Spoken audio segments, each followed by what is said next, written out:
Në ditët e sotme, rrjetet sociale janë bërë pjesë e përditshmërisë sonë. Ne komunikojmë, shkruajmë dhe ndajmë ndihmë çdo ditë online. Por lind një pyetje e rëndësishme, apo e pastrojnë këto platforma gjuhën shqipe apo po e dëmtojnë atë? Japim disa argumente pro dhe kundër.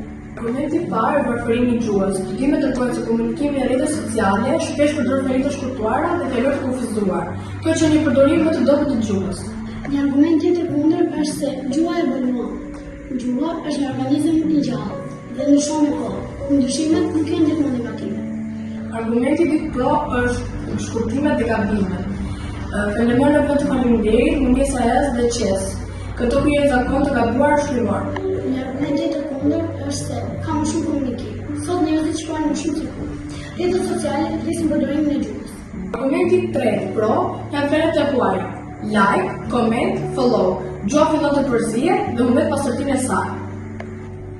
Argumenti i tretë kundër është përhapja e gjuhës.